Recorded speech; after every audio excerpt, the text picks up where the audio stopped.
That absolutely made my day because I can feel like Iron Man. Hi, how is everybody? All right, good. So I have had a pretty incredible opportunity in my life. I've gotten to do a lot of cool stuff. I've gotten to be a commissioner of education, but let me tell you, the most important job I had was a teacher. So there are 4 words that changed my life. And it actually aren't these 4, but there was a series of 4 words over the course of my career that made me go through what I have become. I remember the first day I got the keys to my classroom. And I was proud. I was in a new school and I said, I have keys. I am a teacher. And then I remember walking into the classroom the day before the kids came. I opened the door and I walked in and I went, oh God, I'm a teacher. And I'm alone. But you know, that's also what has gave me great opportunities to do some pretty incredible things. Now, the next 4 words that changed my life were, will you marry me? Now, I'm not pandering because she's here.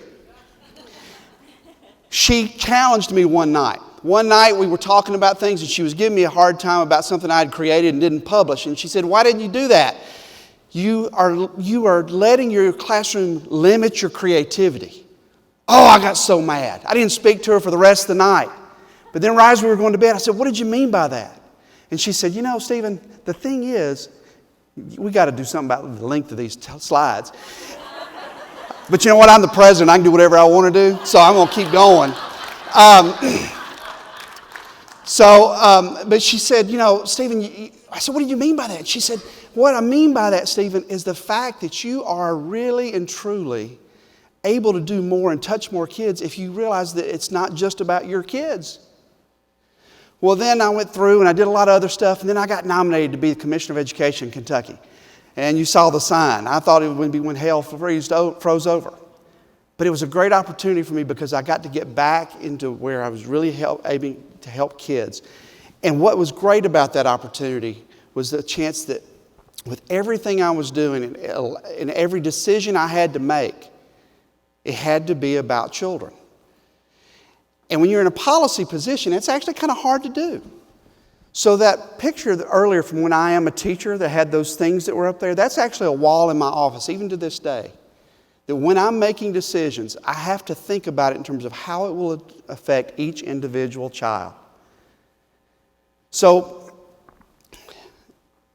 the words that really changed my life, never just a teacher. The worst thing that I see in my policy career has been when a teacher stands before a state board or a legislative body and says, well, I'm just a teacher. Because you see, the thing is, you're never just. In fact, in doing that, you got to recognize that you're diminishing the entire profession. Actually, what you're doing is you're calling into question the fact that we are the greatest and most noble profession. We deserve a seat at the big table. We do. Why? Why do we deserve that? Is it because of doctorates or because of degrees? No. It's because we stand in a gap. We stand in a gap between ignorance and knowledge. We stand in a gap between I can and I can't. We stand in a gap between I'm possible and impossible. We are the voice that is able to give the special voice to children who don't have that voice. We get to do that. Yes, it's about math and reading and science and all that, but it's about actually the realities of who we are and what we represent. That's the magic of being a teacher. That's the majesty of the greatest and most noble profession. So my challenge for you is #NeverJust. So you walk into any arena, whether it be a policy arena or your classroom, and you walk in with your head high and you say, you know what? I am a teacher. I am an educator. I am there because I understand who I represent. I am there to use my teacher voice for more than to get kids quiet. I am there to represent them. Because all of you have had that thing. All of you have had that special experience that did something for you that gave you the qualifications to be that teacher. It was the kid that walked up to you at the grocery store 10 years after you had him and said, "Hey, you remember me?" And you go, "No." Until they say something, you go, "You know what? Yeah, you sat in the back left-hand corner." Or the kid that you was asleep every day at 10 o'clock in second period. And you walked over and you put your hand on her shoulder and said, "I need you with me today."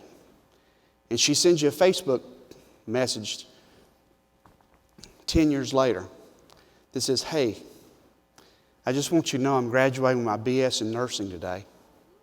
And I'm doing it because you wouldn't let me sleep. You cared."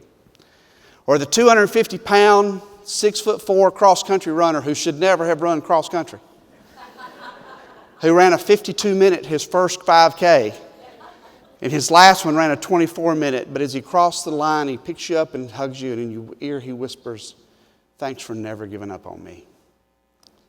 That is who we are. So I challenge you today, never just, and find your center. Find those things that when life gets hard, those are the things that you're going to remember. We really appreciate you being with SREB this week. It means more to us than you can ever imagine. This is not just something we do because we think it's a fun thing or because we got money to spend. We do it because at the end of the day, SREB is about ensuring that each and every child has the opportunity to shine.